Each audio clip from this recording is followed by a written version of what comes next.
ओम श्री सद्गुरुवे नमः। ओम नमो भगवते वासुदेवाय।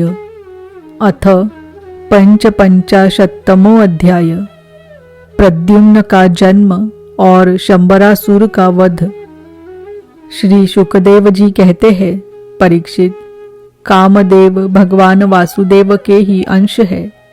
वे पहले रुद्र भगवान की क्रोधाग्नि से भस्म हो गए थे।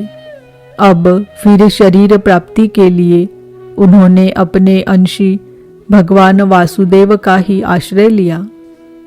वे ही काम अब की बार भगवान श्री कृष्ण के द्वारा रुक्मिणी जी के गर्भ से उत्पन्न हुए और प्रद्युम्न नाम से जगत में प्रसिद्ध हुए। सौंदर्य, वीर्य, सौशील्य आदि सद्गुणों में भगवान श्री कृष्ण से वे किसी प्रकार कम न थे।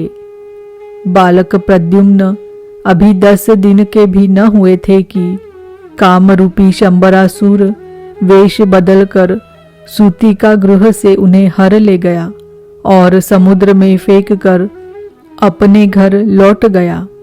उसे मालूम हो गया था कि यह मेरा भावी शत्रु है। समुद्र में बालक प्रद्युम्न को एक बड़ा भारी मच्छ निगल गया। तदनंतर मछुओं ने अपने बहुत बड़े जाल में फंसाकर दूसरी मछलियों के साथ उस मच्छ को भी पकड़ लिया और उन्होंने उसे ले जाकर शंबरासुर को भेंट के रूप में दे दिया। शंबरासुर के रसोइये उस अद्भुत मच्छ को उठाकर रसोई घर में ले आए और कुल्हाड़ियों से उसे काटने लगे।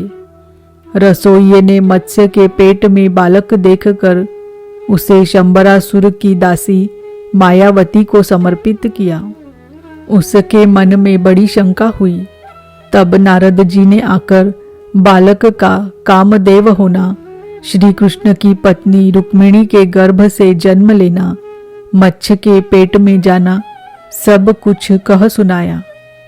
परीक्षित, वह मायावती कामदेव की यशस्विनी पत्नी रति ही थी। उस दिन शंकर जी के क्रोध से कामदेव का शरीर भस्म हो गया था। उसी दिन से वह उसकी देह के पुनः उत्पन्न होने की प्रतीक्षा कर रही थी। उसी रति को शंबरासुर ने अपने यहाँ दाल भात बनाने के काम में नियुक्त कर रखा था। जब उसे मालूम हुआ कि इस शिशु के रूप में मेरे पति कामदेव ही है, तब वह उसके प्रति बहुत प्रेम करने लगी। श्री कृष्ण कुमार भगवान प्रद्युम्न बहुत थोड़े दिनों में जवान हो गए। उनका रूप लावण्य इतना अद्भुत था कि जो स्त्रियां उनकी ओर देखती, उनके मन में श्रृंगार रस का उद्दीपन हो जाता। कमल दल के समान कोमल एवं विशाल नेत्र, घुटनों तक लंबी लंबी बाहें और मनुष्य लोक में सबसे सुंदर शरीर, रति सलज्ज हास्य के साथ भौह मटका कर उनकी ओर देखती और प्रेम से भरकर स्त्री पुरुष संबंधी भाव व्यक्त करती हुई उनकी सेवा शुश्रूषा में लगी रहती। श्री कृष्ण नंदन भगवान प्रद्युम्न ने उसके भावों में परिवर्तन देखकर कहा, देवी, तुम तो मेरी माँ के समान हो। तुम्हारी बुद्धि उल्टी कैसे हो गई? मैं देखता हूँ कि तुम माता का भाव छोड़कर कामिनी के समान हाव भाव दिखा रही हो। रति ने कहा, प्रभो, आप स्वयं भगवान नारायण के पुत्र हैं। शंबरासुर आपको सूतिका गृह से चुरा लाया था। आप मेरे पति स्वयं कामदेव है और मैं आपकी सदा की धर्म पत्नी रति हूँ। मेरे स्वामी, जब आप 10 दिन के भी न थे, तब इस शंबरासुर ने आपको हर कर समुद्र में डाल दिया था। वहां एक मच्छ आपको निगल गया और उसी के पेट से आप यहाँ मुझे प्राप्त हुए हैं। यह शंबरासुर सैकड़ों प्रकार की माया जानता है। इसको अपने वश में कर लेना या जीत लेना बहुत ही कठिन है। आप अपने इस शत्रु को मोहन आदि मायाओं के द्वारा नष्ट कर डालिए। स्वामिन, अपनी संतान आपके खो जाने से आपकी माता पुत्र स्नेह से व्याकुल हो रही है। वे आतुर होकर अत्यंत दीनता से रात दिन चिंता करती रहती है। उनकी ठीक वैसी ही दशा हो रही है जैसी बच्चा खो जाने पर कुररी पक्षी की अथवा बछड़ा खो जाने पर बेचारी गाय की होती है। मायावती रति ने इस प्रकार कहकर परम शक्तिशाली प्रद्युम्न को महामाया नाम की विद्या सिखाई। यह विद्या ऐसी है जो सब प्रकार की मायाओं का नाश कर देती है। अब प्रद्युम्न जी शंबरासुर के पास जाकर उस पर बड़े कटु कटु आक्षेप करने लगे। वे चाहते थे कि यह किसी प्रकार झगड़ा कर बैठे। इतना ही नहीं, उन्होंने युद्ध के लिए उसे स्पष्ट रूप से ललकारा। प्रद्युम्न जी के कटु वचनों की चोट से शंबरासुर तिलमिला उठा, मानो किसी ने विषैले सांप को पैर से ठोकर मार दी हो। उसकी आंखें क्रोध से लाल हो गई। वह हाथ में गदा लेकर बाहर निकल आया। उसने अपनी गदा बड़े जोर से आकाश में घुमाई और इसके बाद प्रद्युम्न जी पर चला दी। गदा चलाते समय उसने इतना कर्कश सिंहनाद किया मानो बिजली कड़क रही हो। परीक्षित, भगवान प्रद्युम्न ने देखा कि उसकी गदा बड़े वेग से मेरी ओर आ रही है। तब उन्होंने अपनी गदा के प्रहार से उसकी गदा गिरा दी और क्रोध में भरकर अपनी गदा उस पर चलाई। तब वह दैत्य मायासुर की बतलाई हुई आसुरी माया का आश्रय लेकर आकाश में चला गया और वहीं से प्रद्युम्न जी पर अस्त्र शस्त्रों की वर्षा करने लगा। महारथी प्रद्युम्न जी पर बहुत सी अस्त्र वर्षा करके जब वह उन्हें पीड़ित करने लगा, तब उन्होंने समस्त मायाओं को शांत करने वाली सत्वमयी महाविद्या का प्रयोग किया। तदनंतर शंबरासुर ने यक्ष, गंधर्व, पिशाच, नाग और राक्षसों की सैकड़ों मायाओं का प्रयोग किया, परंतु श्री कृष्ण कुमार प्रद्युम्न जी ने अपनी महाविद्या से उन सब का नाश कर दिया।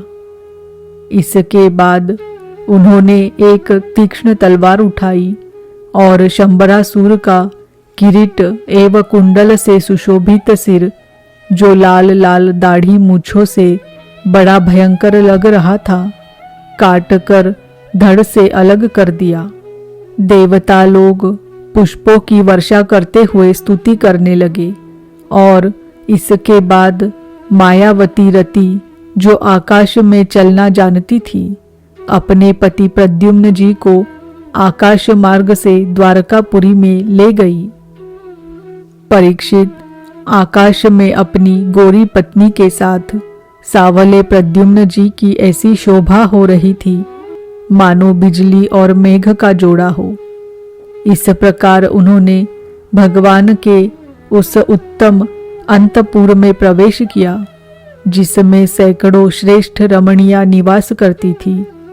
अंतपुर की नारियों ने देखा कि प्रद्युम्न जी का शरीर वर्षाकालीन मेघ के समान श्याम वर्ण है, रेशमी पीतांबर धारण किए हुए है, घुटनों तक लंबी भुजाएं है, रत्नारे नेत्र है और सुंदर मुख पर मंद मंद मुस्कान की अनूठी ही छटा है।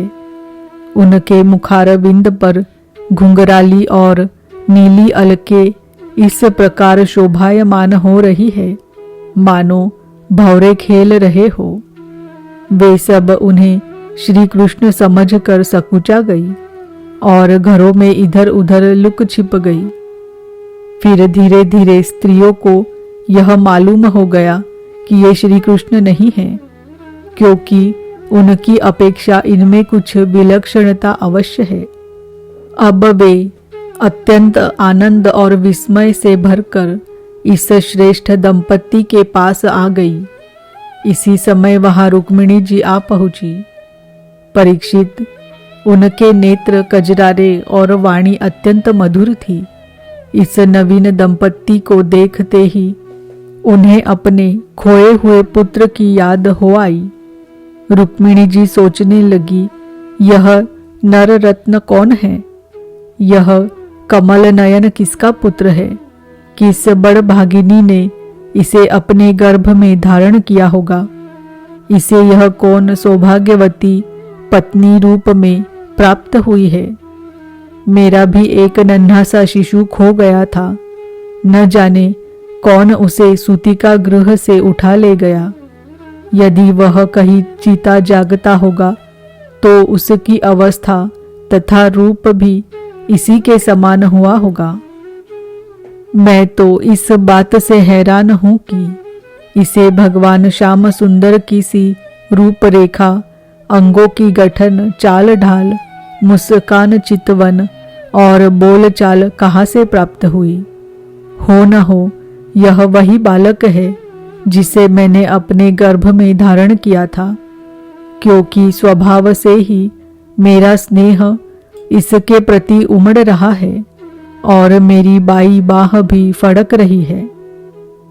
जिस समय रुक्मिणी जी इस प्रकार सोच विचार कर रही थी, निश्चय और संदेह के झूले में झूल रही थी, उसी समय पवित्र कीर्ति भगवान श्री कृष्ण अपने माता पिता देवकी वसुदेव जी के साथ वहां पधारे। भगवान श्री कृष्ण सब कुछ जानते थे, परंतु वे कुछ न बोले, चुपचाप खड़े रहे। इतने में ही नारद जी वहां आ पहुंचे और उन्होंने प्रद्युम्न जी को शंबरासुर का हर ले जाना, समुद्र में फेंक देना आदि जितनी भी घटनाएं घटित हुई थी वे सब कह सुनाई। नारद जी के द्वारा यह महान आश्चर्यमयी घटना सुनकर भगवान श्री कृष्ण के अंतपुर की स्त्रियां चकित हो गई और बहुत वर्षों तक खोए रहने के बाद लौटे हुए प्रद्युम्न जी का इस प्रकार अभिनंदन करने लगी मानो कोई मरकर जी उठा हो। देवकी जी, वसुदेव जी, भगवान श्री कृष्ण, बलराम जी, रुक्मिणी जी और स्त्रियां सब उस नव दंपत्ति को हृदय से लगाकर बहुत ही आनंदित हुए। जब द्वारकावासी नर नारियों को यह मालूम हुआ कि खोए हुए प्रद्युम्न जी लौट आए हैं, तब वे परस्पर कहने लगी, अहो कैसे सौभाग्य की बात है कि यह बालक मानो मरकर फिर लौट आया। परीक्षित, प्रद्युम्न जी का रूप रंग भगवान श्री कृष्ण से इतना मिलता जुलता था कि उन्हें देखकर उनकी माताएं भी उन्हें अपना पतिदेव श्री कृष्ण समझकर मधुर भाव में मग्न हो जाती थी। श्री निकेतन भगवान के प्रतिबिंब स्वरूप कामावतार भगवान प्रद्युम्न के दिख जाने पर ऐसा होना कोई आश्चर्य की बात नहीं है। फिर उन्हें देखकर दूसरी स्त्रियों की विचित्र दशा हो जाती थी, इसमें तो कहना ही क्या है। इति श्रीमद्भागवते महापुराणे पारमहंस्याम संहितायां दशम स्कंधे उत्तरार्धे प्रद्युम्नोत्पत्ति निरूपणं नाम पंचाशत्तमो अध्याय। ओम नमो भगवते वासुदेवाय। ओम नमो भगवते वासुदेवाय। ओम नमो भगवते वासुदेवाय।